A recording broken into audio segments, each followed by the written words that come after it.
श्री गणेशाय नमः, श्री सरस्वत्यै नमः, श्री गुरुभ्यो नमः, श्री मातृपितृभ्यो नमः, श्री कुलदेवताभ्यो नमः. ओम श्री परमात्मने नमः. दासबोधाचा अभ्यास सुरू करून जवळजवळ 8-10 दिवस तर झालेत आणि आपले आता 3 दशक पूर्ण झालेले आहेत आणि आता 4था दशक सुरू होत आहे. तर 4थ्या दशकामध्ये आपल्याला सुंदर असं नवविधा भक्तीबद्दल आपल्याला वर्णन ऐकायला मिळणार आहे. आणि म्हणल्याप्रमाणे रामदास स्वामींनी आपल्याला लहान मुलांना जसं बोट धरून आपण घेऊन जातो की नाही, त्याचप्रमाणे आपल्याला रामदास स्वामी बोट धरून घेऊन जात आहेत. कसं घेऊन जात आहेत बोट धरून? तर पहिल्या दशकामध्ये सगळ्या देवतांना, सगळ्या गुरूंना, म्हणजे प्रथम गणपती, सरस्वती, गुरु, संतजन, श्रोतेजन, वक्ता, सभा, असं बऱ्याच ह्याला वंदन करून पुढे निघाले आपलं बोट धरून. आणि त्याच्यानंतर माणूस कसा असतो ह्याच्याबद्दल वर्णन केलेलं आहे. त्यात म्हणजे माणसाचे लक्षणं कशी असतात, माणूस जन्मल्यापासून कसा असतो, हे सगळं लक्षण त्यांनी 2ऱ्या दशकात दिलेलं आहे. आणि 3ऱ्या दशकात तर कसं दिलेलं आहे, आपल्याला काय काय ताप असतात, म्हणजे माणूस किती तापातून निघत राहतो, किती त्रास असतो त्याला. म्हणजे इतक्या त्रासामध्ये असलं तरी त्याला पुनर्जन्मासाठी म्हणून धडपडच करावं लागतं. म्हणजे धडपड करावं लागतं म्हणून नाही, पण असे कर्म करतो की तो परत पुनर्जन्म होतच त्याला. तर ते पुनर्जन्म होऊ नये म्हणून त्यांनी पुनर्जन्म आपल्याला येऊ नये ह्याच्यासाठी म्हणून रामदास स्वामींनी काय ताप आहेत ते सांगितलेत. म्हणजे आपल्या आयुष्यामध्ये इतके ताप असताना पुन्हा आपण वाईट कर्म करून, दुष्कर्म करून, संचित कर्म साचवत जातो आपण आणि ते साचलेलं कर्म घेऊन परत जन्म घेतो. तर ते आपण त्या कर्मातून मुक्त व्हायला पाहिजे. ज्ञान कर्म संन्यास योग आपण जे ह्याच्यामध्ये बघितलोत की नाही, भगवद्गीतामध्ये कर्म संन्यास योग, ज्ञान कर्म संन्यास योग, ज्ञान कर्म म्हणून एक योग आहे. असे आपण 3-4 प्रकारचे योग बघितलेले आहेत. 3रं, 4थं, 5वं, 6वं असे हे जे 4 भगवद्गीतामध्ये अध्याय आहेत, 3, 4, 5, 6 ह्याच्यामध्ये आपण जे बघितलोत ना, तर ते करायला पाहिजे. म्हणून आपल्याला आपले काय ताप आहेत, मनुष्याला किती प्रकारचे ताप आहेत, कसा आपल्याला त्रास असतो, सगळं आपलं आपलं आपण म्हणत असतो, पण आपलं काहीच नाहीये, सगळं दुसऱ्यांचंच आहे. घर आपलं म्हणतो आपलं नाहीये, शरीर आपलं म्हणतो आपलं नाहीये, कपडे आपलं म्हणतो आपलं नाहीये. असं प्रत्येक गोष्ट सविस्तर प्रमाणे आपल्याला रामदास स्वामींनी सांगून ठेवलेलं आहे 3 दशकामध्ये, 3ऱ्या दशकामध्ये. हे सगळं समजल्यानंतर आता आपल्याला ताप काय, आपल्याला त्रास काय आहेत, म्हणजे मनुष्य जन्माला आल्यानंतर, म्हणजे जन्मायच्या आधीपासूनच गर्भावस्थेमध्ये ज्या आईच्या पोटामध्ये आपण असतो तेव्हापासूनच आपल्याला त्रास आहेत हे आपल्याला आता कळालेलं आहे. आणि त्याच्यातून मुक्त कसं व्हायचं आता ह्या 4थ्या दशकात ते सांगत आहेत. तर 4थ्या दशकात त्यांनी नवविधा भक्ती म्हणजे भक्ती कशी करावी हे आपल्याला रामदास स्वामी सांगत आहेत. तर हे नवविधा भक्ती काय आहे ते आपण आता बघूया. तर विजयाताई हैदराबादचे आहेत, तर ते आपल्याला दासबोध ओवी वाचून दाखवतील आणि पहिले मंगलाचरण घेतील, त्यानंतर ओवी 20 नाही, ह्याच्यात कमीच ओव्या आहेत, तर संपूर्ण वाचतील. हो, नाही 16 वाचा तुम्ही, 16 ओवी असं वाचा म्हणलं तर, म्हणजे आपल्याला अर्ध हे होऊन जातं. तर आता तुम्ही सुरू करा वाचायला. पहिले मंगलाचरण घ्या, मग ओवी घ्या. जय श्रीराम. श्री मंगलाचरणम. श्री शारदा चैव सद्गुरु सज्जनस्तथा आराध्य दैवतं गुह्यं सर्वमे रघुनंदनम. गणेश शारदा सद्गुरु संत सज्जन कुळेश्वरू सर्वही माझा रघुवीरू सद्गुरु रूपे. माझे आराध्य दैवत परम गुह्य गुह्यातीत गुह्यपणाची मात नचले येथे. जो यो जातो मरुदंश जो क्षितितले संबोधयन् सज्जनान् ग्रंथं यो रचयात सुपुण्यजनकं श्रीदासबोधाविदम्. यत्कीर्त्या पठनेन सर्वविदुषां स्वातांपहारी सदा सोऽयं मुक्तिकरां क्षितो विजयते श्रीरामदासो गुरु. मला वाटते अंतरित्वा वसावे तुझ्या दासबोधासी त्वा बोध व्हावे. अपत्या परिपाववी प्रेमग्रासा महाराज या सद्गुरु रामदासा.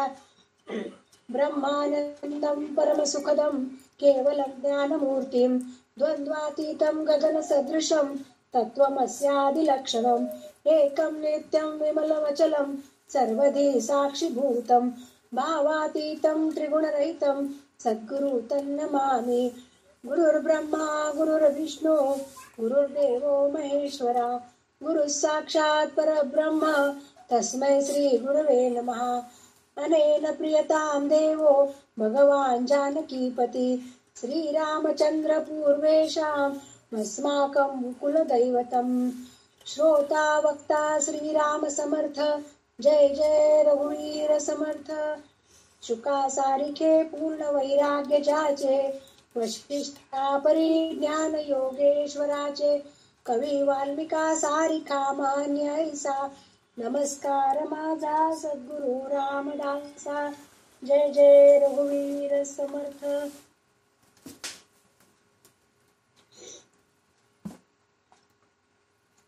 नवविधा भक्ती नाम दशक चतुर्थ.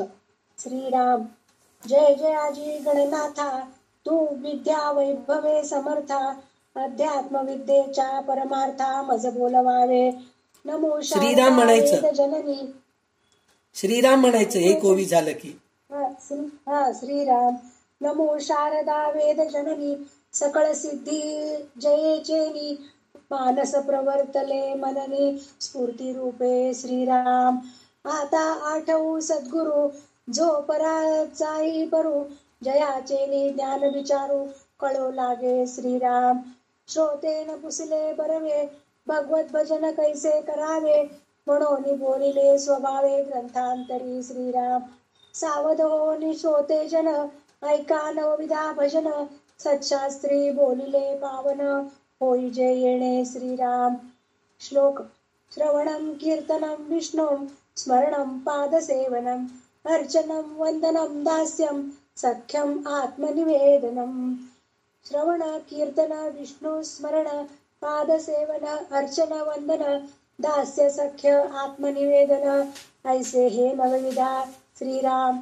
नवविधा भजन बोलिले तेची पुढे प्रांजळ केले श्रोती अवधान दिधले पाहिले आता श्रीराम. प्रथम भजन ऐसे जाण हरिकथा पुराण श्रवण नाना अध्यात्म निरूपण ऐकत जावे श्रीराम. कर्म मार्ग उपासना मार्ग ज्ञान मार्ग सिद्धांत मार्ग योग मार्ग वैराग्य मार्ग ऐकत जावे श्रीराम. नाना व्रतांचे महिमे नाना तीर्थांचे महिमे नाना दानाचे महिमे ऐकत जावे श्रीराम. नाना महात्मे नाना स्थाने नाना मंत्र नाना साधने नाना तर्पे पुरश्चरणे ऐकत जावी श्रीराम. दुग्धाहारी निराहारी फलाहारी पर्णाहारी तृणाहारी नानाहारी ऐसेने ऐकावे श्रीराम. उष्णवास जलवास शीतवास अरण्यवास भूगर्भ आणि आकाशवास कैसे ते ऐकावे श्रीराम. जपी तपी तामस योगी नाना निग्रह हठ योगी शाक्य आगम अघोर योगी कैसे ते ऐकावे श्रीराम. नाना मुद्रा नाना आसने नाना देखणी लक्षस्थाने पिंड ज्ञाने तत्वज्ञाने कैसी ते ऐकावे श्रीराम. नाना पिंडाची रचना, नाना भूगोळ रचना, नाना सृष्टीची रचना, कैसी ते ऐकावे श्रीराम. हा, तर नवविधा भक्ती काय आहे हे आता आपल्याला ऐकायचं आहे. तर भागवत कथामध्ये, श्रीमद भागवत कथा, त्याच्यामध्ये हे नवविधा भक्ती प्रल्हादाने आपल्या वडिलांना सांगितलेलं आहे. नवविधा भक्ती म्हणजे काय? म्हणजे ते हिरण्यकशिपू प्रल्हादाला सारखं, म्हणजे काय आहे काय आहे सारखं तू म्हणतोस, नारायण नारायण म्हणतोस, सतत ते विष्णूच हे करत राहतोस, काय आहे त्याच्यामध्ये असं म्हणून म्हणलं तर ते त्यावेळेस तो वडिलांना, लहाना मुलगा आपल्या वडिलांना, हिरण्यकशिपूला नवविधा भक्ती म्हणजे काय तर त्याच्यामध्ये हा श्लोक आहे. श्रवणम कीर्तनम विष्णू, स्मरणम पादसेवनम, अर्चनम वंदनम दास्यम, सख्यम आत्मनिवेदनम म्हणून सांगितलेलं आहे. म्हणजे किती प्रकारचे भक्ती आहेत आपल्याला? 9 प्रकारचे भक्ती आहेत. त्याच्यामध्ये काय काय आहे? श्रवण आहे, कीर्तन आहे, नामस्मरण आहे, पादसेवन आहे, अर्चना आहे, वंदन आहे, दास्य आहे, सख्य आहे आणि आत्मनिवेदन आहे. असं हे ह्याच्यामध्ये सगळ्यामध्ये आहे. तर श्रवण कसं करायला पाहिजे तर परीक्षित राजासारखं श्रवण करायला पाहिजे. म्हणजे आपल्याला पहिले हे काय आहे हे कळून घ्यायला पाहिजे. म्हणजे नवविधा भक्ती म्हणजे काय सुरुवातीला तर श्रवण म्हणजे परीक्षित राजासारखं तो एका अवस्थेत, एका आसनावर ते 7 दिवस न डळमळता, शुकाचार्यांनी सांगितलेले भागवत 7 दिवस श्रवण केलं तर आपण 1 तास बसू शकत नाही. एक मांडी असं करतो, एक मांडी तसं करतो.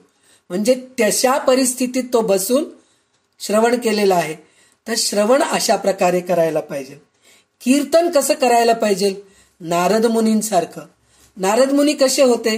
सतत नारायण नारायण करून सगळ्या 3 लोकांमध्ये भगवंताचेच लीला वर्णन करून सांगायचे. भगवंत सांगतात, आजही आहेत. म्हणजे कसं प्रत्येकाला जाऊन सांगतात की ह्या देवतेचं काय आहे. आपल्याला ते अनसूयेचं, अत्री आणि अनसूयेचं, दत्तात्रेयांचं गोष्ट माहित आहे की नाही? तर नारद मुनीच जाऊन सांगितलेलं आहे 3 देवींना,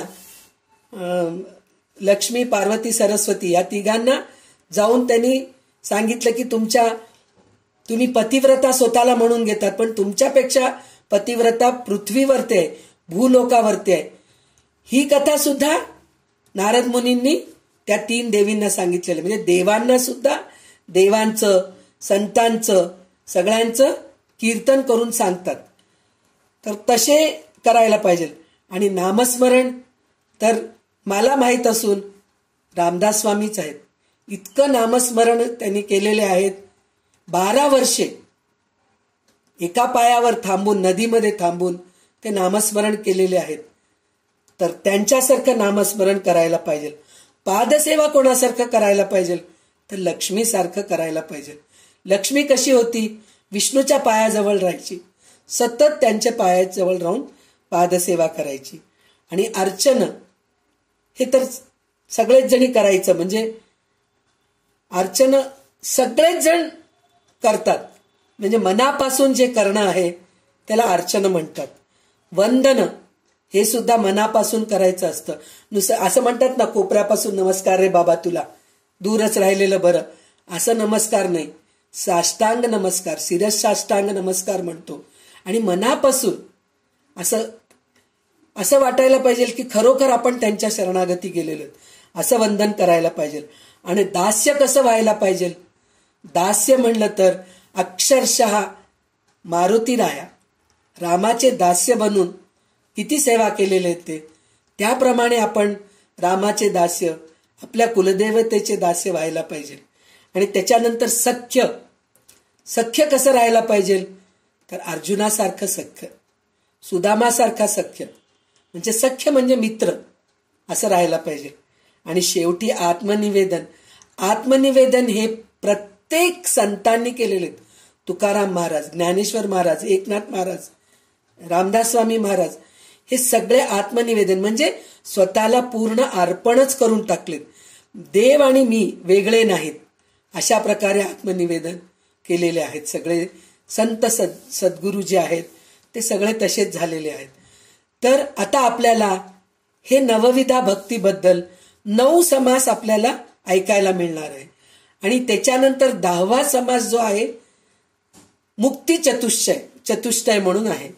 मुक्ती चतुष्टय म्हणून म्हणलं तर स्वरूपता, सलोकता, समीपता आणि सायुज्यता हे 4 मुक्तींनी आपल्याला कसं तरुण जाऊ शकतो ह्याचं वर्णन रामदास स्वामींनी केलेलं आहे. म्हणजे बघा, पहिले आपल्याला काय सांगितले? सगळ्या देवांना नमस्कार करायला सांगितले. त्याच्यानंतर माणूस कसा असतो सांगितले. मग माणसाला त्रास काय आहे ते सांगितले. मग त्या त्रासातून मुक्त कसं व्हायचं आता ह्या दशकात आपल्याला सांगणार आहेत.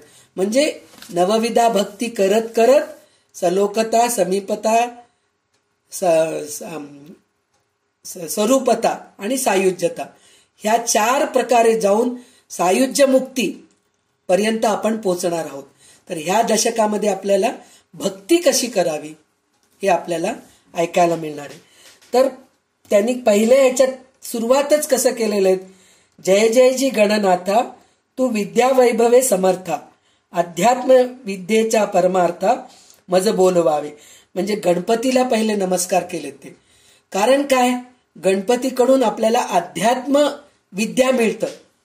तर त्या विद्याचं मी सगळ्यांना खुलासा करू शकतो, मी अध्यात्म सांगू शकतो, असं मला आशीर्वाद दे. म्हणून गणपतीला पहिले प्रार्थना केली. त्यानंतर नमो शारदा वेदजननी, सकळ सिद्ध जयचिनी, मानस प्रवर्तले मननी, स्फूर्ती रूपे. म्हणजे नंतर सरस्वतीला नमस्कार केलेत. त्यांना काय म्हणताय? तू वेदांची जन्मदाता आहेस, तर तुझ्या कृपेने मला सगळं नीटपणे सविस्तर सगळ्यांना सांगता यावे अशी स्फूर्ती मला दे, आणि त्याच्यासाठी मी तुला नमस्कार करतो, असं म्हणून ते नमस्कार केलेत. मग नंतर कसं म्हणलेत? गुरूंना म्हणलेत. कारण गुरु स्वतः भगवंताकडे घेऊन जातात. आपण डायरेक्ट भगवंताकडे जाऊ शकत नाहीत, प्रत्यक्षात भगवंताकडे जाऊ शकत नाहीत. त्याचं कारण असं आहे की भगवंत काय हे आपल्याला माहीतच नाहीये. सद्गुरू आपल्याला सांगितल्यानंतरच भगवंत काय आपल्याला कळतं. भगवद्गीता आपण वाचायला घेतो हातामध्ये, तर आपल्याला कळणार आहे का? नाही कळत. तर कोणत्या तरी गुरुकडून आपल्याला त्याचं वर्णन, त्याचं निवेदन, त्याचा अर्थ कळून घेतल्यानंतरच आपण भगवद्गीता काय आहे हे कळतं. दासबोध आहे, आपण प्रत्यक्षात जर वाचत गेलो तर थोडे कठीण वाटत असेल. आणि असं नाहीये की आपल्या ह्याच्यामध्ये ग्रुपमध्ये म्हणा किंवा प्रत्येकामध्ये आहे दासबोध वाचल्यानंतर अर्थ कळेल, पण काही वेळेस काही गोष्टीचा अर्थ कळत नाही, शंका निर्माण होतं. तर त्यावेळेस आपण गुरु जवळ जातो आणि गुरूंना विचारतो की याचा अर्थ काय आहे. म्हणून पहिले गणपती, मग शारदा, मग गुरूंना नमस्कार करून ते पुढे जात आहेत. मग त्याच्यानंतर काय म्हणतायत? आता मी आतापर्यंत मागच्या दशकामध्ये 3 दशकामध्ये तुम्हाला मी सगळं वर्णन केलेलं. माणूस कसा असतो, माणसांचे त्रास काय आहे, हे सगळं मी वर्णन केलं. पण आता मी तुम्हाला नवविधा भक्तीबद्दल वर्णन करणार आहे. म्हणून त्यांनी नवविधा भक्तीचं श्लोक तिथं घेतलेले आहेत पहिले सुरुवातीला. म्हणजे नवविधा भक्तीचे श्लोक घेतल्यानंतरच नवविधा भक्ती काय आहे हे आपल्याला कळतं. म्हणून त्यांनी श्रवणम कीर्तनम विष्णू, स्मरणम पादसेवनम, अर्चनम वंदनम दास्यम, सख्य आत्मनिवेदनम म्हणून सांगितलंय. तर ह्याच्यामध्ये श्रवणच काय पहिले का आलं, वंदन का आलं नाही, दास्य का आलं नाही, अर्चन का आलं नाही, किंवा कीर्तन का आलं नाही, नामस्मरण का आलं नाही, पादसेवन का आलं नाही, पहिले श्रवणच का आलं? त्याचं कारण असं आहे की आपण पहिले कोणतीही गोष्ट ऐकतो ऐकल्यानंतर मग आपण त्याचं अनुकरण करतो. तर त्याच्यासाठी म्हणून पहिली भक्ती आपल्याला श्रवण आहे. श्रवण करणं म्हणजे नुसतं ऐकणं नाहीये. श्रवण करणं म्हणजे आता याच्या पुढे आपल्याला सगळं काय सांगितलेलं आहे. श्रवण करणं म्हणजे काय, आपण जे स्तोत्र म्हणतो भगवंताचं दररोज सकाळी, आता आपण जे नियम घालून घेतलेले आहेत, भगवद्गीता म्हणा, दररोजच्या वाराप्रमाणे आपण उपासना करत आहोत. सोमवारी शंकराचं, मंगळवारी देवीचं, बुधवारी काय म्हणतात आपल्या विष्णूचं, असं आपण दररोजचे उपासना करायला सुरुवात केलेली आहे. तर ते उपासना कशा प्रकारे करत आहोत आपण, तर स्तोत्र म्हणण्याने सुरू करत आहोत. तर स्तोत्र नुसतं तोंडाने म्हणणं नाही, आपण जे स्तोत्र म्हणतो ते ऐकत आपण स्तोत्र म्हणायला पाहिजे, तर ते श्रवण होतं, नाहीतर होत नाही. पुस्तक वाचताना सुद्धा आपण काय करतो, पुस्तक वाचत असतो पण लक्ष दुसरीकडे असतं, कानावर पडत नाही. म्हणजे जे आपण वाचतोय ते आपल्या कानामध्ये, आपल्या बुद्धीमध्ये, आपल्या मनामध्ये गेलं तरच ते श्रवण होतं. श्रवण म्हणजे नुसतं ऐकणं नाही, ऐकण्याबरोबर जे आपण जे पुस्तक वाचत राहतो, स्तोत्र म्हणत राहतो, त्या गोष्टीकडे आपण लक्ष देणं म्हणजेच त्याला श्रवण म्हणतात. तर ते श्रवण करणं महत्वाचं आहे. आणि आपण प्रवचन कीर्तन ऐकत असताना सुद्धा कितीदा तरी ते बिचारे वक्ता सांगत राहतात आणि आपण दुसरीकडे लक्ष असतं, आपलं संसारामध्ये लक्ष असतं, काहीतरी स्वयंपाकामध्येच लक्ष असतं, नाहीतर उद्या काय करायचंय, नाहीतर मागे वर्तमान काळामध्ये न राहता भूतकाळामध्ये निघून जातो, काय त्रास झाले होते मला, काहीतरी असं आपल्याला आठवण येतं. अशा सगळ्या गोष्टी होत असतात. तर ते श्रवण होत नाही. म्हणजे आपण काय म्हणतो, आम्ही प्रवचनाला गेलो, हो प्रवचन ऐकलो, आम्ही ऐकला नाहीत, तुम्ही श्रवण केला नाहीत, फक्त तिथं जाऊन उपस्थिती देऊन आलात, बाकीचं सगळं लक्ष तुमचं दुसऱ्याकडे होतं, तिथं श्रवण भक्ती तुमची झालीच नाहीये. तर श्रवण करणं म्हणून म्हणलं तर मन लावून ऐकणं, त्याच्यामधलं पूर्ण सार आपल्या याच्यामध्ये उतरून घेणं, त्याला म्हणतात श्रवण. अशा प्रकारे श्रवण केलं तरच ते श्रवण होतं असं म्हणून म्हणतात. त्याच्यानंतर आता काय काय श्रवण करायचंय हे आपल्याला रामदास स्वामी सांगत आहेत. तर ज्ञान मार्ग, उपासना मार्ग, कर्म मार्ग, गुरुभक्ती मार्ग, योग मार्ग, वैराग्य मार्ग, असं म्हणजे कसं तीर्थाला कसं जावं, हे आपण कोणतीही गोष्ट ऐकूनच करतो ना. कोणाला तरी जाऊन विचारतो आपण, अहो तुम्ही केदार बद्रीला कसं गेलात, तो चारधाम यात्रेला कसे गेलात तुम्ही, मग ते सांगतात, नाही हो आमच्या टुरिझम कडून आम्ही गेलो, खूप छान झालं होतं, त्यांनी मग व्यवस्था खूप छान केले, मग आमचं बद्री केदारचं सगळं दर्शन खूप छान झालं, मग तिथं काय काय झालं ते सगळं ते सांगतात. मग आपण ऐकतो, मग ऐकल्यानंतर आपण अनुकरण करतो. म्हणजे अशा प्रकारे प्रत्येक गोष्ट आपण ऐकायला पाहिजे. दान धर्म कसं करायला पाहिजे, मंत्र साधना कसं करायला पाहिजे, जगामध्ये अनेक आश्चर्यकारक गोष्टी कशा आहेत ते ऐकायला पाहिजे, भूगोलाबद्दल ऐकायला पाहिजे, आपल्या शरीराबद्दल ऐकायला पाहिजे. म्हणजे भूगोल म्हणजे काय, जमिनीवर काय काय आहेत ह्या सगळ्या गोष्टी आपण ऐकायला पाहिजे, आणि शरीरामध्ये काय काय आहे हे सगळं आपण ऐकायला पाहिजे. त्याच्यानंतर तपश्चर्या करणारे लोक कसे आहेत ते पण ऐकायला पाहिजे. कोणी उन्हात राहून तपश्चर्या करतात, कोणी पाण्यात राहून करतात, कोणी थंडीत राहून करतात, कोणी अरण्यात राहून करतात, कोणी भुयारात राहून करतात, कोणी आकाशात राहणारे असे करतात. हे सगळं आपण ऐकत जावं. आणि नंतर काय म्हणलेलं आहे त्यांनी, जप तप करणारे भयंकर रागीट योगी, रागीट योगी सुद्धा असतात बरं का, त्याच्यात ते सुद्धा आपण त्यांचं सुद्धा ऐकावं. म्हणजे तशा प्रकारे करू शकतो का आपण, हे सुद्धा आपण ऐकायला पाहिजे. त्याच्यानंतर काय सांगितले, देहधर्माचा म्हणजे आपलं देहधर्म काय आहे हे सुद्धा आपण ऐकायला पाहिजे म्हणून सांगितलंय. त्याच्यानंतर त्यांनी अजून एक गोष्ट सांगितलेलं आहे, ते ह्या सगळ्या गोष्टी आपल्याला माहित आहेत, जप कसं करायचं हे सगळं आपण प्रत्येक ह्याच्यामध्ये ऐकलेले आहोत. म्हणजे आता रावण कसा जप केला, तपश्चर्या केला, किंवा हिरण्यकश्यप कसं तपश्चर्या केला, किंवा ध्रुव बाळ कसं तपश्चर्या केलंय, हे सगळं आपण बघितलेलं आहे. भागवतामध्ये बघितलेले आहेत, रामायणामध्ये बघितलेले आहेत, महाभारतामध्ये बघितलेले आहेत. पण ह्याच्यामध्ये एक नवीन असं आपल्याला दिसलेलं आहे, पंचमाकार सेवन करणारे म्हणून एक आहे ह्याच्यामध्ये 12व्या ओवीमध्ये आहे. तर हे पंचमकार काय आहे हे आपल्याला बघायचंय, कारण हे नवीन आहे.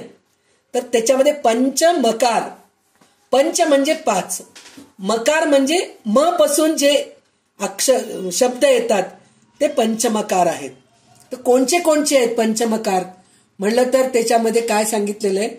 पहिलं आहे म पासून मास, दुसरं म पासून मत्स्य, चौथं म पासून मुद्रा, पाचवं म पासून मध्य आणि चौथं मध्य आणि पाचवं जे आहे मैथुन. हे 4-5 गोष्टी आहेत. तर मास, मत्स्य, मुद्रा, मध्य, मैथुन. जर हे आपण जर ऐकलो तर पहिले आपल्या डोक्यात काय येतं. मांस खाऊ नये, मत्स्य खाऊ नये म्हणजे मासे खाऊ नये.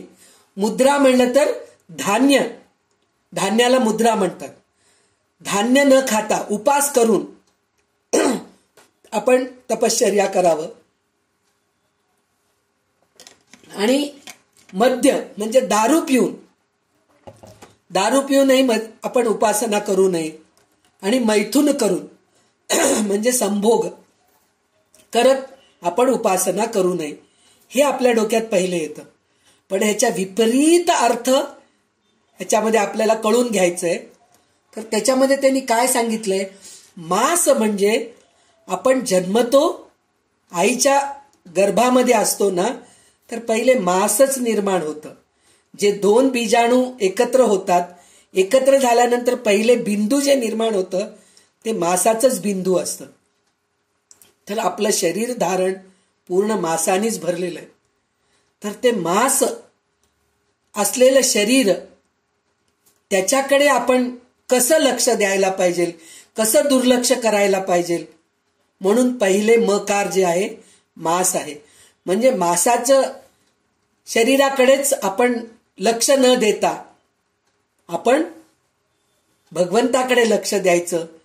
आणि मासातूनच आपण निर्माण झालोत म्हणून हे आपल्या ध्यानात ठेवायला पाहिजे. म्हणून पहिले मकार सांगितलेले. नंतर मत्स्य, मत्स्य म्हणजे पाण्यामध्ये जसं चंचल राहतं. चंचल म्हणजे कसं एकदम क्रियमान राहतं. ते कधीतरी शांत असलेलं बघितलात का मासोळी तुम्ही? कधीच राहत नाही, सतत क्रियमान राहतं. तसं आपण पण सतत क्रियमान राहायला पाहिजे. काहीतरी करत म्हणजे शांत नाही, शांत राहायला पाहिजे, पण आपण सतत भगवंताचं नामस्मरण करायला पाहिजे. ते एक आहे. आणि दुसरी गोष्ट जे आहे, माणूस पाणीमय आहे. जास्त पाणी आहे आपल्या अंगामध्ये. मासापेक्षा पाणी जास्त आहे. रक्त आणि पाणी आपल्या शरीरामध्ये जास्त आहे. तर आपलं शरीर पाणीमय आहे. या गोष्टीकडे सुद्धा आपण लक्ष द्यायला पाहिजे. आणि मत्स्यप्रमाणे आपण राहायला पाहिजे, क्रियमान राहायला पाहिजे. आळशी नाही, कंटाळवाणं, कधी पण काय करायचंय राहू द्या हो असं म्हणून जे राहतो ना, तसं नाही राहायला पाहिजे. क्रियमान राहायला पाहिजे मासेप्रमाणे. म्हणून ते एक सांगितलेलं आहे. नंतर मुद्रा म्हणजे धान्य. म्हणजे काय सांगितलंय त्यांनी. मुद्रा म्हणून म्हणलं तर आपण जे मुद्रा हे करतो की नाही, शंख मुद्रा आहे, काय म्हणतात ध्यान मुद्रा आहे.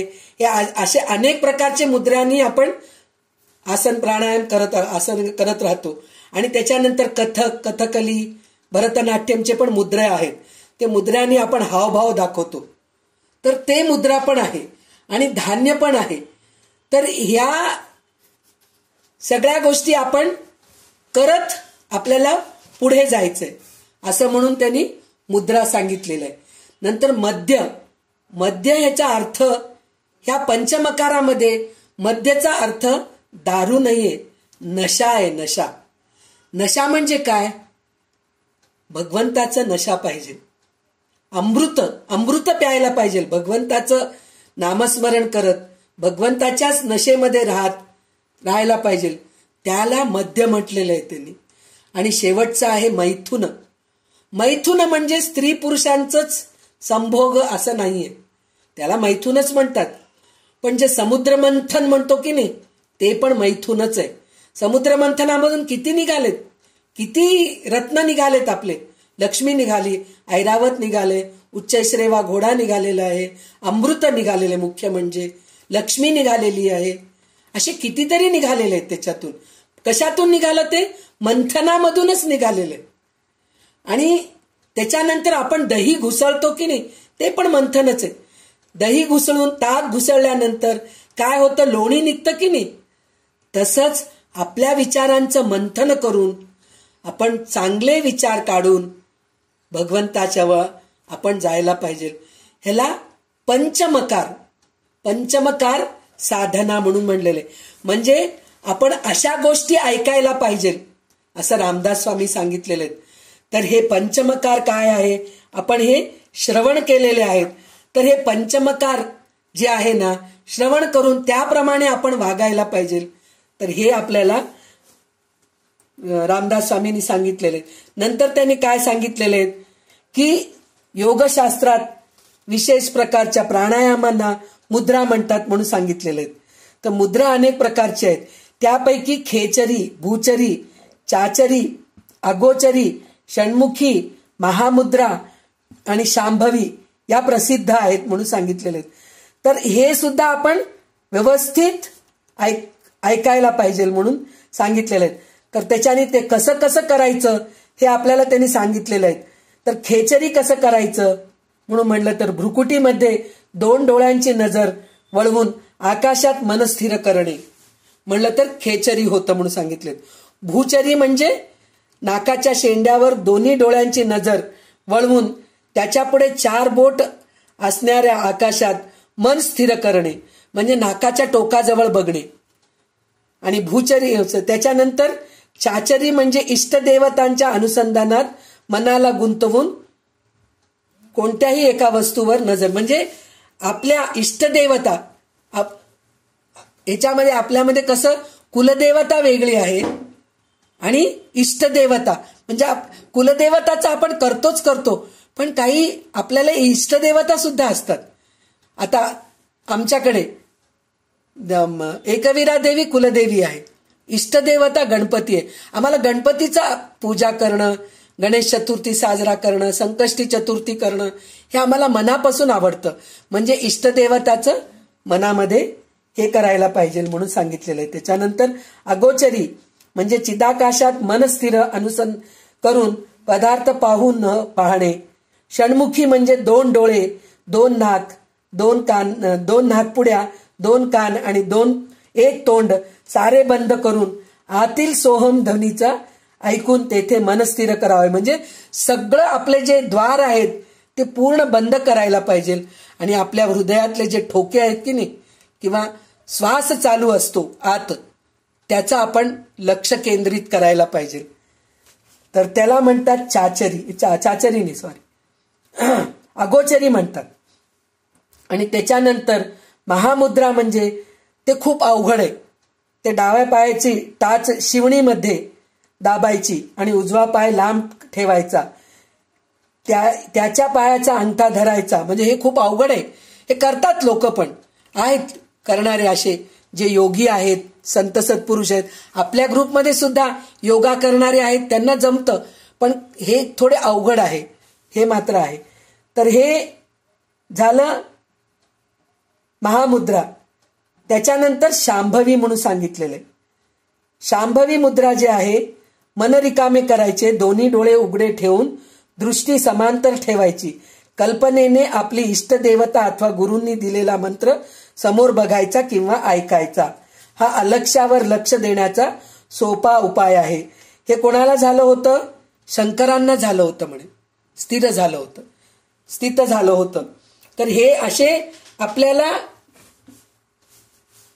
हे मुद्राच्या बद्दल आपल्याला, म्हणजे हे सगळं आपल्याला ऐकावं कशासाठी म्हणतायत, तर ह्या सगळ्या गोष्टीतून आपल्याला फायदा होणार आहे. म्हणजे ह्या सगळ्या गोष्टी आपण केलो, समजा कोणचं तरी एक मुद्रा आपण केलो तरी आपल्याला फायदा होतो. ह्याच्यामध्ये आपल्याला 7-8 मुद्राबद्दल, 8-9 मुद्राबद्दल सांगितलेलं आहे.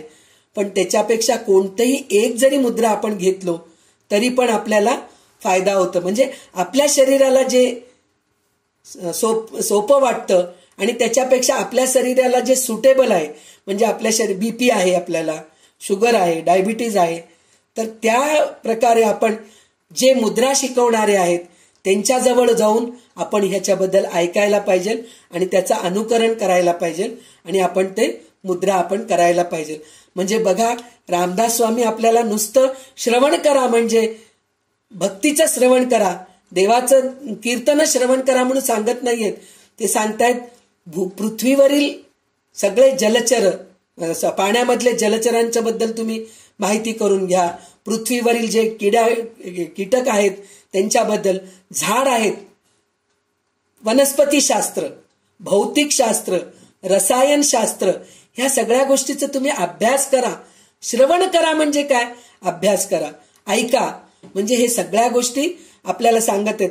म्हणजे बघा, विचार करा तुम्ही की आपल्याला दुसऱ्या ग्रंथांमध्ये, म्हणजे जे आध्यात्मिक ग्रंथ आहेत, जे देवाचे ग्रंथ आहेत, त्याच्यात फक्त भक्ती एकच सांगितलेलं आहे.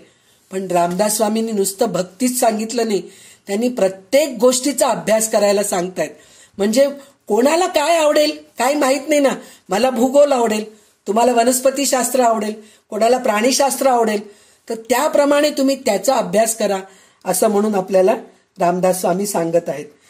त्याच्यानंतर 7 पाताळे, चंद्र, सूर्य, तारांचे समूह, म्हणजे आपल्याला आता तारांगणाचं सुद्धा, म्हणजे आपल्याला आपण ह्याच्यात जाऊ शकतो, स्पेसमध्ये जाऊ शकतो, असं तुम्ही अभ्यास करा. म्हणजे तुम्ही इंजिनियर व्हा, तुम्ही सायंटिस्ट व्हा. कसं होतात तुम्ही हे सगळं? ऐकूनच ना. तुमचे शिक्षक तुम्हाला शिकवतात, तुम्ही ऐकतात, ऐकल्यानंतरच तुम्ही पुढे जातात की नाही. म्हणजे श्रवण म्हणजे हे आहे, असं आपल्याला रामदास स्वामी 16 ह्याच्यामध्ये सांगितलेले आहेत, ओवीमध्ये. आता पुढचे ओवी पूर्ण विजयाताई वाचतील, मग त्याचं आपण नंतर ऐकूया.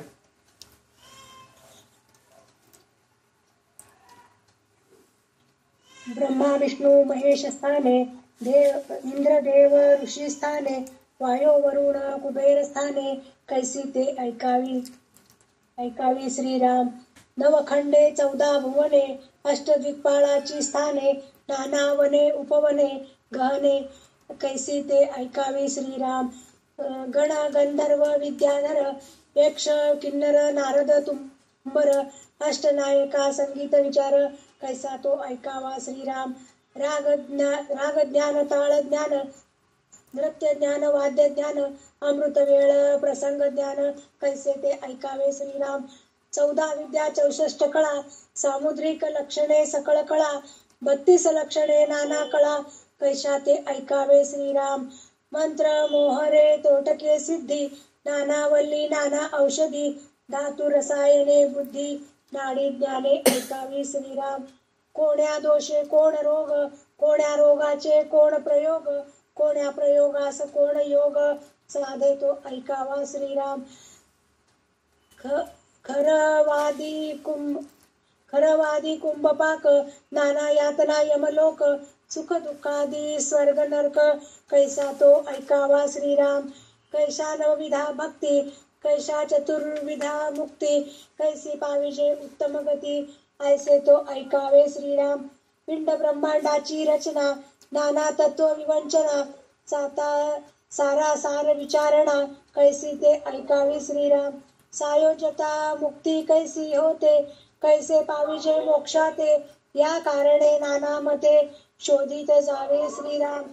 वेदशास्त्री आणि पुराणे, महावाक्यांची विवरणे, तनु चतुष्टय निदर्शने, कैसी ते ऐकावी श्रीराम. ऐसेने अवघेची ऐकावे, परंतु सार शोधून घ्यावे, असार ते जाणून त्यागावे, या नाव श्रवण भक्ती. सगुणाचे चरित्रे ऐकावी, का ते निर्गुण अध्यात्मे शोधावी, श्रवण भक्तीची जाणावी लक्षणे ऐसी. सगुण देवाची चरित्रे, का निर्गुणाची तत्वे यंत्रे, हे दोन्ही परम पवित्रे, ऐकत जावी श्रीराम. जयंत्या उपोषणे पूजा विधाने, मंत्र तंत्र जप ध्याने, कीर्ती स्तुती स्तवने भजने, नानाविधे ऐकावे श्रीराम. ऐसे श्रवण सगुणाचे अध्यात्म निरूपण निर्गुणाचे. विभक्ती सांडो भक्तीचे मूळ शोधावे श्रीराम. श्रवण भक्तींचे निरूपण निरोपिले असे जाण. पुढे कीर्तन भजनांचे लक्षण बोलिले असे श्रीराम. इति श्री दासबोधे गुरुशिष्य संवादे श्रवण भक्ती निरूपण नाम समास पहिला श्रीराम. तर आता 16व्या श्लोकानंतर 17व्या श्लोकापासून ते काय सांगतायत? ब्रह्मा विष्णू महेश इंद्रदेव ऋषी वायू वरुण व कुबेर यांची स्थाने कशी आहेत ती ऐकावी. म्हणजे सगळ्यांचे स्थान कोणते आहेत, कुठे कुठे राहतात, हे सगळं आपल्याला ऐका म्हणून म्हणतायत. तर हे आपल्याला सगळ्या पुराणांमध्ये ऐकायला मिळतं. तर त्याच्यानंतर 9 खंड 14 भुवन 8 दिक्पाळांची स्थान काय काय आहे ते सगळं बघा ऐका म्हणून म्हणतात. म्हणजे कसं म्हणताय ऐका म्हणून म्हणलं तर काय, म्हणजे प्रत्येक गोष्ट ऐका म्हणून म्हणलं तर तुम्हाला ह्याच्यातून काय आवड आहे त्या गोष्टीचं तुम्ही ऐका. म्हणजे इथं प्रत्येक गोष्ट ऐका म्हणून म्हणता येते, पण ज्यांची जे इच्छा आहे त्या गोष्टीप्रमाणे तुम्ही ऐकत जा आणि त्याचं तुम्ही अभ्यास करत जा, असं तिथं आपल्याला हे कळतंय. तर शंकराचे सेवगण रुद्रगण म्हणतो की नाही तसं गंधर्व विद्याधर यक्ष किन्नर नारद तुंबर अष्टनायिका संगीतशास्त्र, म्हणजे ह्याच्यामध्ये सगळ्यांचा तुम्ही अभ्यास करा. संगीत शास्त्राचा सुद्धा तुम्ही अभ्यास करा म्हणून म्हणतायत. त्याच्यानंतर ते काय सांगितलेले आहेत की साहित्यशास्त्र पण तुम्ही शिका म्हणून सांगितलेले आहे. त्याच्यानंतर संगीतामध्ये निरनिराळे राग आहेत, ताल आहेत, वाद्य आहेत, नृत्य आहे, याचं ज्ञान घ्या. म्हणजे संगीतामध्ये किती प्रकारचे वाद्य आहेत, किती प्रकारचे राग आहेत, हे सगळं तुम्ही ऐका. म्हणजे ह्याचा अर्थ काय, प्रत्येक गुरुकडे जा, तुम्ही त्यांच्याकडून शिक्षण घ्या, शिक्षण घेऊन तुम्ही पुढे व्हा, हे सांगतायत.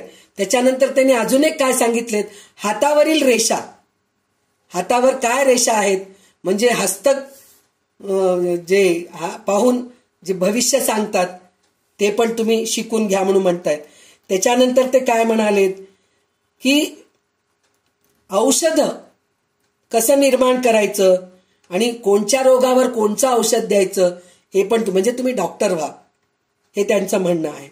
त्याच्यानंतर ते काय सांगतायत की धातूची रसायने, म्हणजे कोणते धातू आहेत, जे रसायनशास्त्र केमिस्ट्री आपल्याला शिकायला पाहिजे हे पण सांगतायत.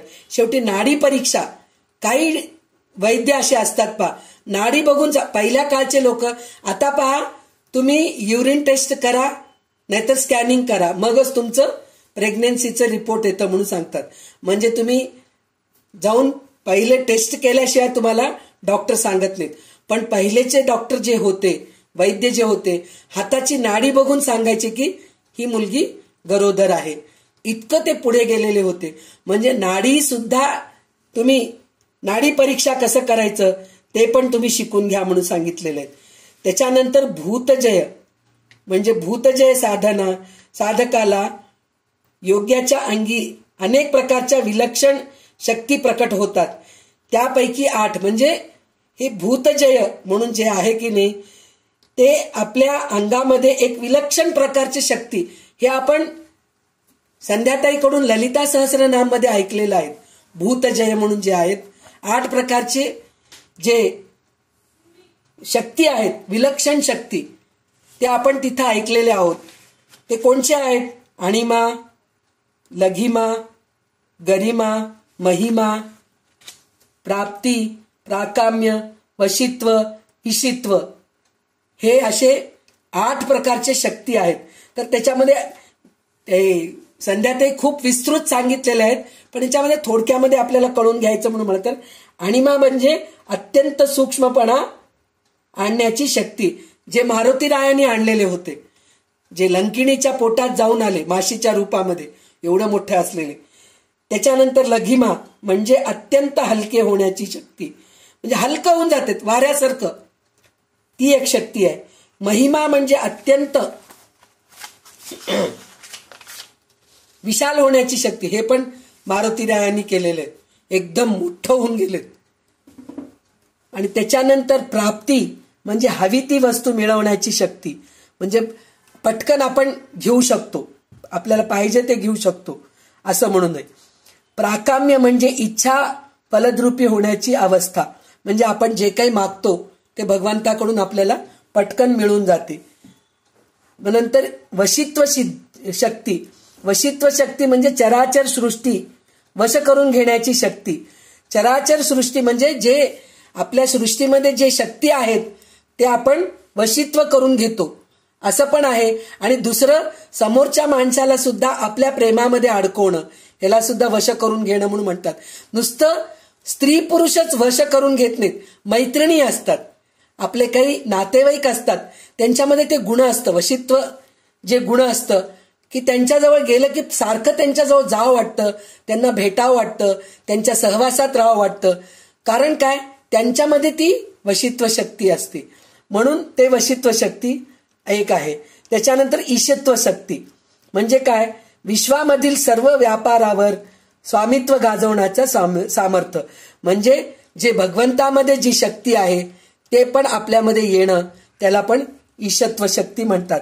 म्हणजे ह्या सगळ्या गोष्टीबद्दल सुद्धा तुम्ही ऐका आणि त्याप्रमाणे तुम्ही त्याचं उपासना करा आणि ते शक्ती तुम्ही प्राप्त करून घ्या, म्हणून रामदास स्वामी आपल्याला सांगत आहेत.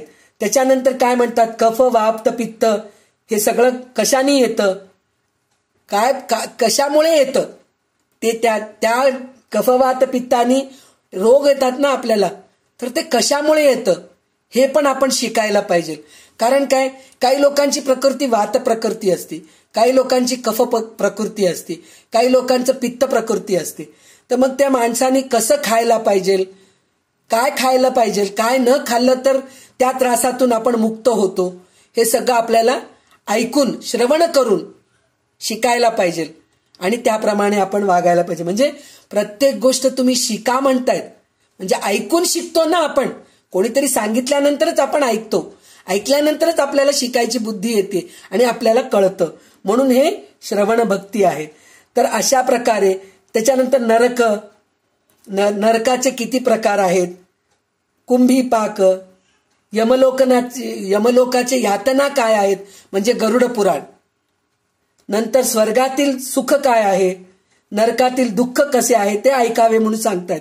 हे सगळं सांगितल्यानंतर ते काय म्हणतात, भक्तीचे 9 प्रकार, सलोकता, समीपता, स्वरूपता व सायुज्यता या 4 मुक्ती, उत्तम गती पावणाऱ्याचे मार्ग, हे सगळे ऐकावे. म्हणजे नवविधा भक्ती कसं करावं हे आता आपल्याला एक एक गोष्टींनी सांगत आहेत. तर हे नवविधा भक्तीमधलं आपलं पहिले श्रवण भक्ती संपत आलेलं आहे आपल्याला. तर त्याच्यानंतर 10व्या समासामध्ये हे 4 मुक्ती काय आहेत ते आपल्याला कळणार आहेत. अशा रीतीने सगळ्या गोष्टी ऐकावे, पण त्यामधील तत्वांश किंवा रहस्य तेवढेच शोधून ग्रहण करावे. म्हणजे त्याच्यामध्ये काय म्हणतायत, सगळं ऐकावं पण आपल्याला काय पाहिजे ते आपण ग्रहण करावं. म्हणजे तत्वांश किंवा रहस्य तेवढे शोधून काढावे. रहस्य शोधून काढावे म्हणजे काय, सगळं ऐकून आपण सगळं काही करू शकत नाहीत ना, तर जेवढं आपल्याला पाहिजे तेवढंच आपण घ्यायला पाहिजे, असं त्यांचं सांगण्याचा अभिप्राय आहे. त्याच्यानंतर भगवंताच्या सगुण अवताराची भक्तांची चरित्र ऐकावे. हे तर आपण प्रवचनांमध्ये ऐकतोच. म्हणजे श्रवण भक्ती म्हणजे काय हे आपल्याला तेच आपण समजलो होतो इतके दिवस, की प्रवचन ऐकणं हेच आपल्याला वाटत होतं की श्रवण भक्ती होत आहे, किंवा देवाचे कथा ऐकणं. परीक्षित राजा सुद्धा भागवतामध्ये भगवंताचे लीलाच ऐकलेले आहेत ना, दशावताराचे लीला, हे सगळं ऐकलेले. तर आपल्याला आतापर्यंत काय वाटत होतं की आपण श्रवण म्हणजे भक्ती श्रवण करणं, त्याला श्रवण म्हणतात. पण रामदास स्वामी त्याचा खुलासा करून सांगितले काय काय श्रवण करायला पाहिजे, म्हणजे काय काय शिकायला पाहिजे, हे सगळं आपल्याला सांगितलेले आहेत. मग त्याच्यानंतर आपल्याला आपण आता पुढच्या समासामध्ये कीर्तन ऐकणार आहोत. तर वेळ आहे थोडासा, तर एक 5-10 मिनिटं पुढे गेलं तरी हरकत नाही. आपण हा समास घेऊया, कीर्तन भक्तीचा समास घेऊया. तर विजयाताई, ह्याच्यामधले आपण 15 ओवी वाचा.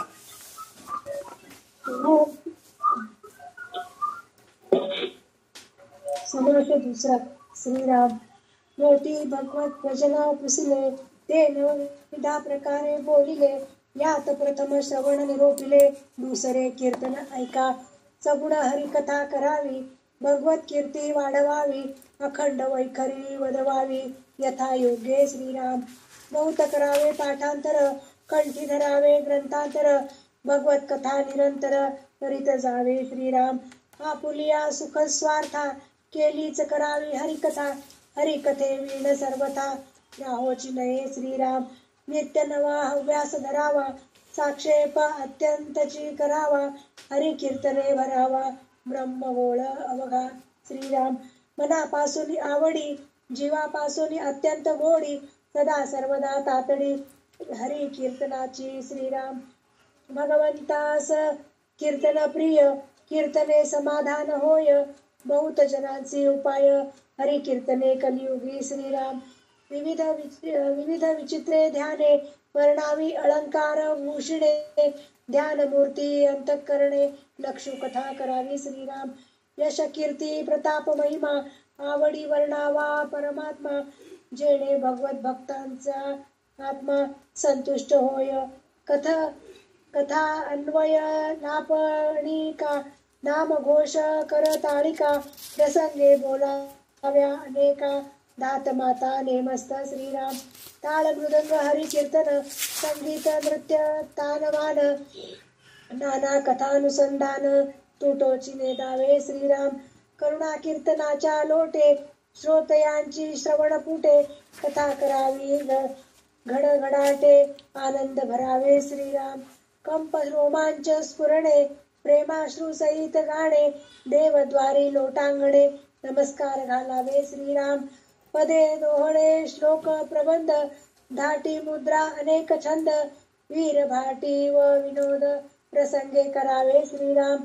नाना नवरसिक शृंगारिक, गद्य पद्यांचे कौतुक, नाना वचने प्रस्तावित, शास्त्राधारे बोलावी श्रीराम. भक्ती ज्ञान वैराग्य लक्षण, नीती न्याय स्वधर्म रक्षण, साधन मार्ग अध्यात्म निरूपण, प्रांजळ बोलावे श्रीराम. थांबा. तर आता ह्याच्यामध्ये कीर्तन काय आहे हे सांगे. आपल्याला आतापर्यंत आपण पहिल्या समासामध्ये श्रवण काय आहे हे ऐकलो आपण. तर श्रवण कसं करायचं, काय काय श्रवण करायचं हे सगळं सांगितलेलं आहे. आता कीर्तनामध्ये काय आहे हे पण सांगितलेलं आहे रामदास स्वामींनी. तर काय सांगतायत, कीर्तन जे आहे ना, नारद मुनी सारखं करायला पाहिजे. म्हणजे सतत भगवंताचं कीर्तन, म्हणजे भगवंताचं नामस्मरण करत राहायचं, किंवा भगवंताचं चरित्र सांगत राहायचं, भगवंताबद्दल चांगलं सांगायचं. हे सगळं आपल्याला कीर्तनामध्ये आपल्याला हे करावं लागतं. तर कसं करावं कीर्तन म्हणून म्हणलं तर पहिले पाठांतर पुष्कळ करावं लागतं आपल्याला कीर्तन करायच्या आधी. त्याच्यानंतर पुष्कळ ग्रंथांचे तात्पर्य मुखोद्गत करावे लागतं. नंतर भगवंताची कथा सांगता येतं आपल्याला. तर त्याच्यानंतर स्वानंद सुखाचा स्वार्थ साधण्यासाठी पुन्हा पुन्हा हरिकथा करत राहावं. म्हणजे आपल्याला तर आनंद होतोच आहे, स्वानंद होतोच आहे कीर्तन केल्याने, पण दुसऱ्यांना पण त्याचा आनंद द्यायला पाहिजे असं म्हणून सांगितलेलं आहे. आणि त्याच्यानंतर हरिकथेमध्ये कीर्तनामध्ये दररोज नवीनपणा आणण्याचा सोस आणावा. म्हणजे दरवेळेस नवीन काहीतरी ऐकायचं. आपण काल ऐकलेलं आज ऐकणं तेवढं हे नाहीये. आता आपलं भगवद्गीता संपलं, त्याच्यानंतर आपण काय घेतलो, विष्णू सहस्रनामचा अर्थ घेतलो, ललिता सहस्रनामचा अर्थ घेत आहोत, शंकराचार्यांच्या साहित्यांचं म्हणजे स्तोत्रांचे अर्थ आपण घेतलेले आहेत, शंकराचार्यांचं चरित्र आपण ऐकलेलं. म्हणजे आपण प्रत्येक वेळेस नवीन नवीन काहीतरी ऐकायचं. जुनं तेच तेच तेच रिपीट करत बसण्यात काही अर्थ नाही, नवीन नवीन ऐकत जायचं. आता आपण कसं देवी भागवत ऐकत आहोत, परत ललिता सहस्रनामाचा अर्थ ऐकत आहोत, आता आपण दासबोधाचं निरूपण सुद्धा ऐकत आहोत. तर अशा प्रकारचं नवीन नवीन ऐकत जायला पाहिजे म्हणून सांगतायत ते. नंतर काय म्हणतायत त्याला, त्यांना काय म्हणतात की हे सगळं ऐकत हरिकथा करताना आपण जे बोलत असतो त्याचं ताळतंत्र आपण ठेवायला पाहिजे. म्हणजे काय, एक विषय सांगतोय आपण त्या विषयाला धरूनच राहायला पाहिजे, विषयाला दुसरी रस्ता द्यायला नाही पाहिजे. बरोबर त्या विषयावरतीच व्यवस्थित बोलत जायला पाहिजे. आपण बोलत आहोत पृथ्वीवरच्या बद्दल बोलत आहोत, एकदम आपण आकाशाकडे नाही जायला पाहिजे. पृथ्वीवर काय आहे ते पहिले आपण व्यवस्थित, तारामंडळाबद्दल मध्येच निघून गेलो चुकीचं आहे. किंवा रामाचं चरित्र आपण ऐकत असताना मध्येच कृष्णाचं चरित्र मध्येच आणू नये. हे ताळतंत्र ठेवून आपण हरिकीर्तन करायला पाहिजे म्हणून सांगितलेलं आहे. त्याच्यानंतर काय सांगितलेलं आहे त्यांनी, भगवंताच्या निरनिराळ्या आभूषणाचे, निरनिराळ्या अलंकाराचे वर्णन करावं. आणि त्याच्यामध्ये अजून काय आहे, भगवंताच्या अवयवांचं पण वर्णन करावं म्हणून सांगितलेलं आहे. हे सगळं आपण ललिता सहस्रनाम मध्ये ऐकतच आहोत. किती सुंदर वर्णन करून सांगत आहेत संध्या ते, एक एक अवयवाचं वर्णन, एक एक तिच्या आभूषणाचं वर्णन, ती कशी दिसतीये, तिच्या डोळे कसे आहेत, तिचे कान कसे आहेत, तिचं नाक कसं आहे, तिचं ओठ कसं आहे, हे सगळं आपल्याला किती व्यवस्थित सांगतात. म्हणजे हरिकथा म्हणजे हेच आहे, कीर्तन म्हणजे हेच आहे. कीर्तन म्हणून मला तर कीर्तन म्हणजे एक प्रकार आहे गाणं म्हणत टाळ मृदुंग वाजवत कीर्तन करणं एक आहे, पण हे आपण जे सांगत आहोत आता, जे ऐकत आहोत आपण, ते सुद्धा एक प्रकारचं कीर्तन. कीर्तन म्हणजे भगवंताच्या चरित्राबद्दल वर्णन करणं, भगवंताच्या अवयवाबद्दल वर्णन करणं, भगवंताच्या अलंकाराबद्दल वर्णन करणं, ह्यालाच कीर्तन म्हणत असतात. तर हे झालं. आणि त्याच्यामध्ये त्यांनी काय सांगितलेलं आहे, कथा सांगताना टाळ मृदुंग गायन नृत्य तानबिना यासिहा भगवंताचे कीर्तन केलं ना तर अजून गोडी येते त्याच्यामध्ये. गाणं म्हणत टाळ वाजवत हे जर करत गेलो ना खूप गोडी येते म्हणून म्हणतायत ते. खरंच आहे. आपण बघा कीर्तनामध्ये किती रंगून जातो. गाणं म्हणत असताना जेव्हा मृदुंग किंवा तबला वाजवत असतात तर त्याच्यामध्ये आपण किती एकाग्र होऊन जातो, मन लावून सगळं ऐकत असतो. तर ते सुद्धा राहायला पाहिजे म्हणून सांगितलेलं आहे. आणि कीर्तनकाराला हे सगळं यायला पाहिजे म्हणतायत. टाळ यायला पाहिजे. जर गाणं म्हणत असताना टाळच वाजवता आपल्याला येत नाही तर उपयोगाचं काय. कुठंतरी जातं टाळ एक ठिकाणी, गाणं एक ठिकाणी गेलं तर गायनाचं पण त्यांना माहिती पाहिजे. कसं गाणं म्हणायला पाहिजे, राग कसं घ्यायला पाहिजे, आलाप कसं घ्यायला पाहिजे हे माहीत राहायला पाहिजे. मृदुंग वाजवता यायला पाहिजे. कीर्तनामध्ये नृत्य पण करतात बरं का, म्हणजे अभिनय करता यायला पाहिजे हे सांगितलेलं आहे. म्हणजे ह्याच्यामध्ये काय सांगितलेलं आहे, नवरस हे पण आहेत त्याच्यामध्ये. तर कसं आहे नवरसांबद्दल सांगायला पाहिजे. नवरसाच्या काय म्हणतात अभिनय करत सांगायला पाहिजे. तर नवरस कोणचे आहेत म्हणलं तर मनुष्यामध्ये रती, उत्साह, शोक, क्रोध, हास्य, भय, कंटाळा, विस्मय, शांती हे आहेत. म्हणजे 9 प्रकारचे आहेत. तर नवरस म्हणतात ह्याला. तर शृंगार, वीर, करुण, हास्य, रौद्र, भयानक, विभत्स, अद्भुत, शांत असे 9 प्रकारचे आहेत. म्हणजे त्या प्रकारे आपण पोवाडा म्हणताना वीर रस यायला पाहिजे. शृंगार रस म्हणलं की शंकर पार्वतींचं जे संभाषण चालू आहे किंवा विष्णूचं आणि लक्ष्मीचं जेव्हा जसं कनकधारा स्तोत्रामध्ये शंकराचार्यांनी वर्णन केलेले आहेत की नाही, ते शृंगार रसच आहे. किती सुंदर वर्णन करून त्यांनी हे केलेले आहेत. करुणा रस म्हणजे आपण जेव्हा कथा सांगतोय त्यावेळेस समोरच्या माणसाच्या डोळ्यात पाणी यायला पाहिजे, दुःख यायला पाहिजे.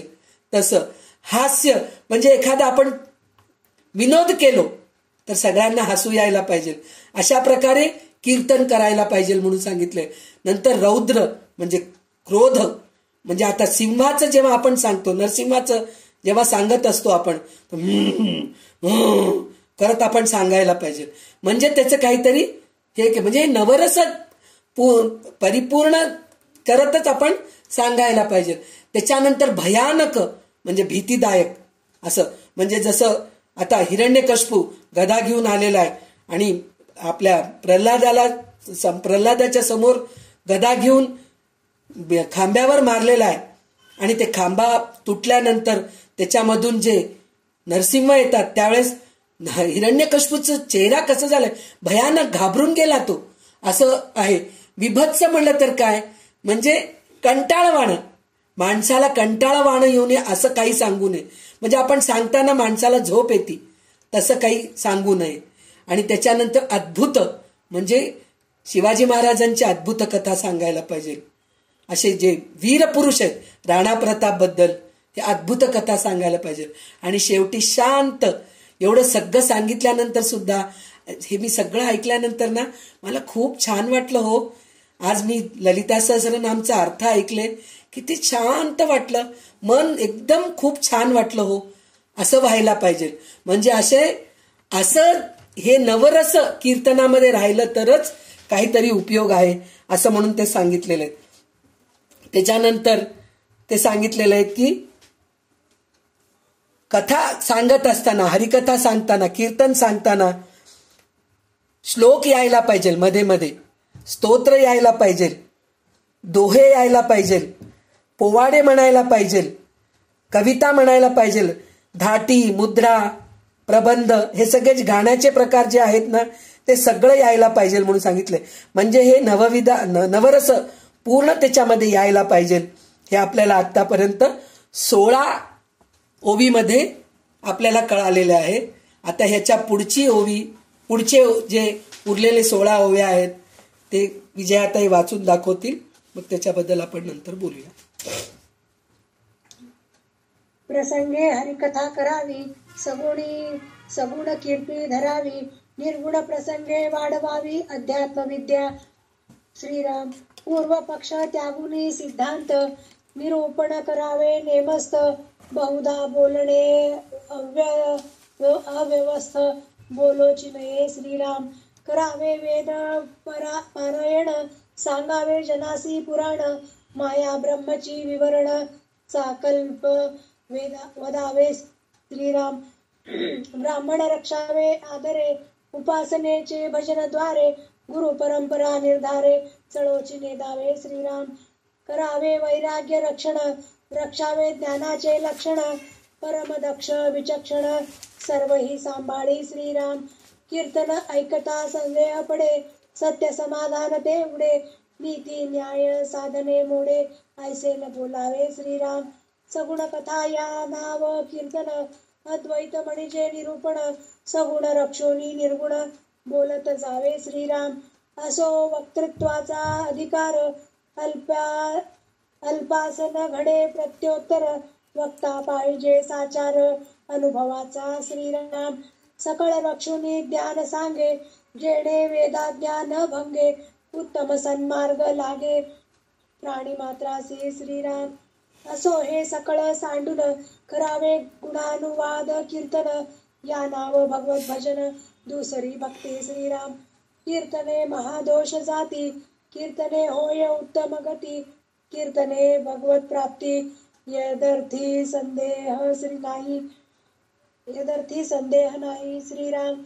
कीर्तने वाचा पवित्र, कीर्तने होय सत्पात्र, हरि कीर्तने प्राणी मात्र, सुशील होती. श्रीराम.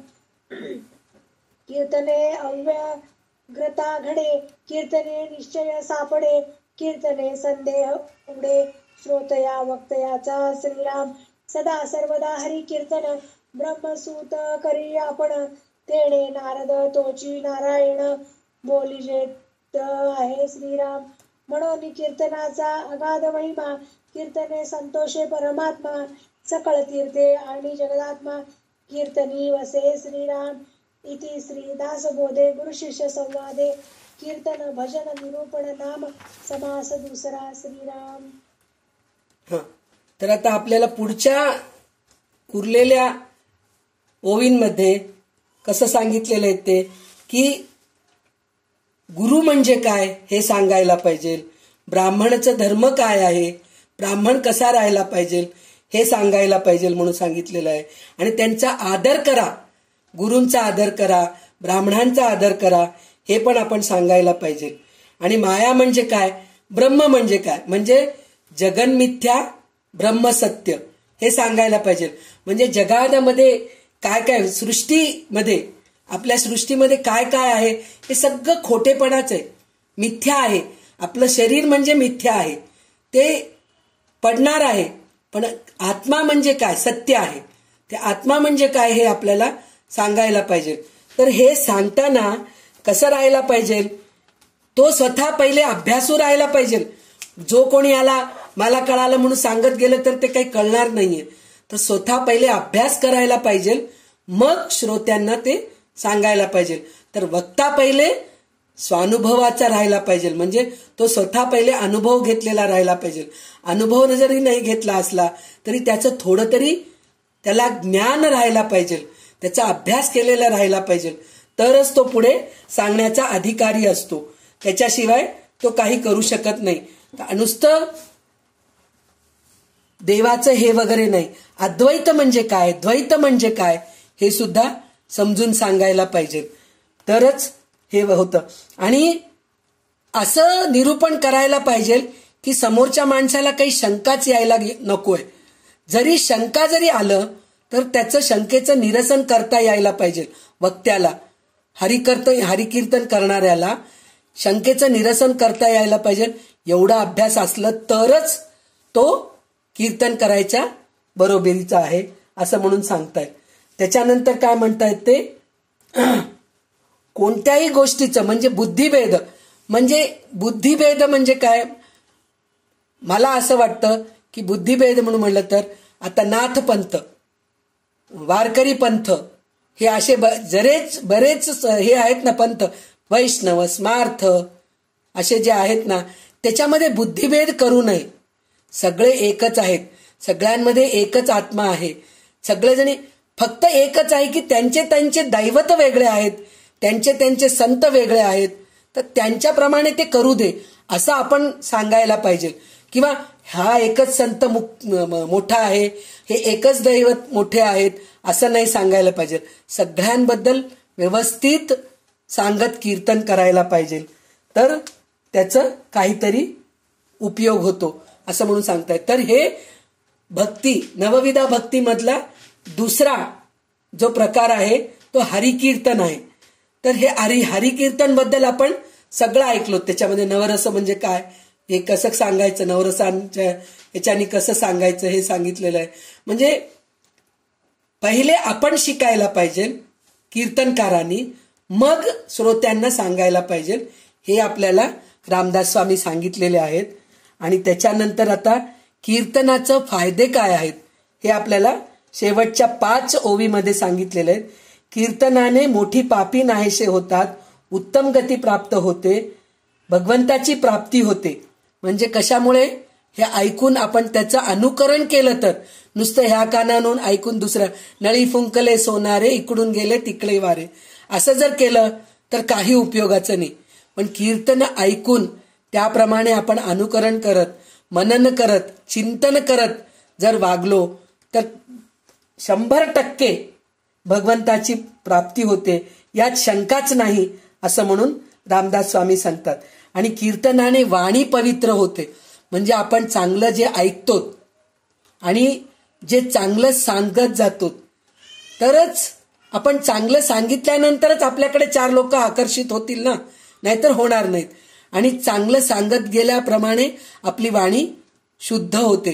त्याचे उदाहरण म्हणजे काय, आपण सुरुवातीला जे काहीतरी ग्रंथ घेतो आपण आणि त्याच्याबद्दल काहीतरी आपण बोलत राहतो, तेव्हा आपल्याला काही कमी समजलेलं असतं तर आपण कमी बोलत असतो. पण तसंच हळूहळू आपण त्या गोष्टीचा अभ्यास करत करत करत गेलो तर आपल्या वाणीमध्ये सुद्धा शुद्धता येते. चांगल्या गोष्टींनी अजून चांगल्या गोष्टी, अजून जास्त माहिती आपल्याला सांगायला मिळते. म्हणजे कीर्तनाचा फायदा असं होतो. आणि कीर्तनाने शीलवान होतात, चरित्रवान होतात. कीर्तनाने एकाग्रता साधते.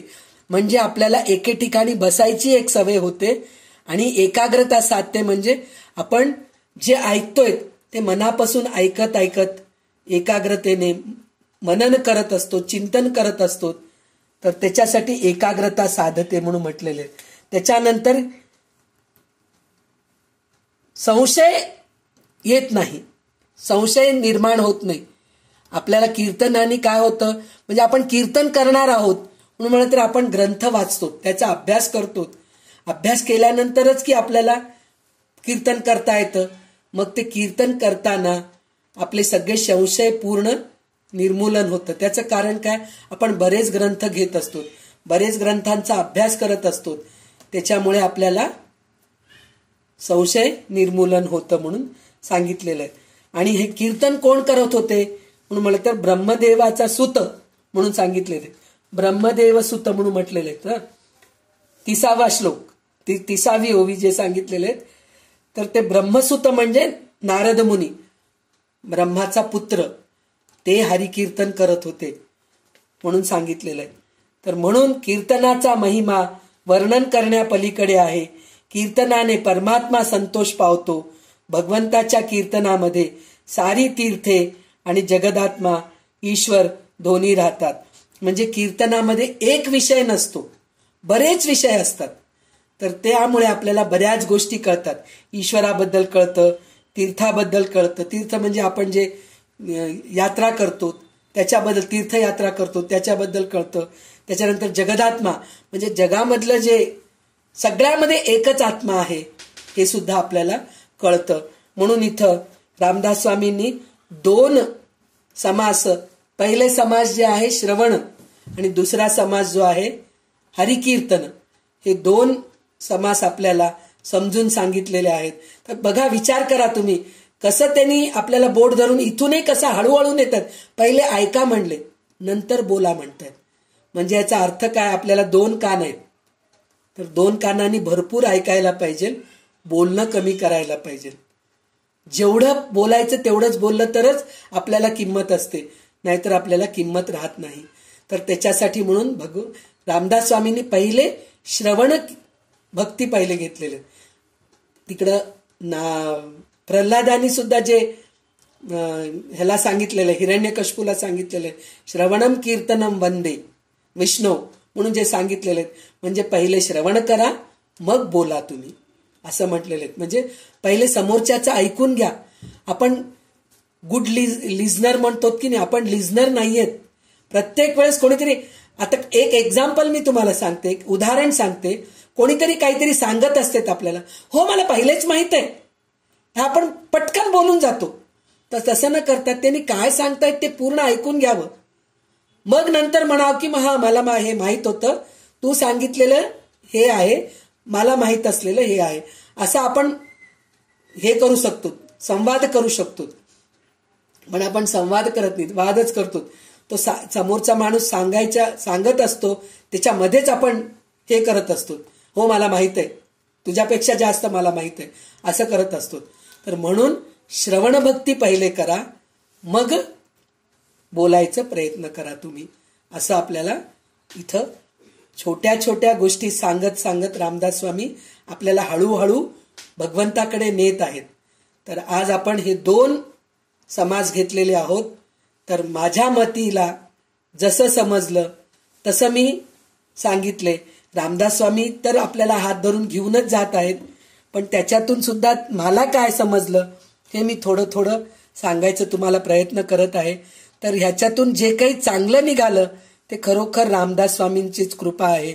आणि जे काही कमीपणा असेल ते माझ्या अभ्यासात कमी असेल, म्हणून मी रामदास स्वामींच्या चरणी आजचे जे शब्द पुष्पांजली आहे ते रामदास स्वामींच्या चरणी वाहून आज मी इथंच थांबते. आता आपल्याला विजयाताई कल्याणकरी रामराया म्हणतील, मग आपल्याला इथं समाप्त होईल आजचा क्लास. जय जय रघुवीर समर्थ. मला पण रामदास स्वामींनी शक्ती दिली आणि मी वाचून दाखवत.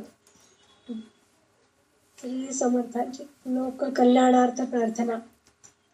कल्याण करी राम राया राम राया, कल्याण करी देवराया, कल्याण करी राम राया राम राया. राया कल्याण करी राम राया. तळमळ तळमळ होतची आहे होतची आहे हे जन हाती धरी दयाळा कल्याण करी राम राया. अपराधी जन चुकतची गेले चुकतची गेले तुझा तुझी सावरी दयाळा कल्याण करी राम राया राम राया. कठीण त्यावरी कठीणची झाले कठीणची झाले आता न दिसे उरी दयाळा कल्याण करी राम राया राम राया. कोठे जावे काय करावे काय करावे आरंभिली गोहरी दयाळा कल्याण करी राम राया राम राया. दास म्हणे आम्ही केले पावलो वये दयेसी नाही सरी दयाळा कल्याण करी राम राया राम राया. कल्याण करी देवराया जनहित विवरी जनहित विवरी जनहित विवरी कल्याण करी राम राया राम राया. झालेली सेवा रामकृष्ण चरणी अर्पण. श्री कृष्णार्पण मस्तु. सदा सर्वदा योग तुझा घडावा तुझे कारणी देह माझा पडावा. उपेक्षू नको गुणवंता अनंता रघुनायका मागणे हेची आता. जय जय रघुवीर समर्थ.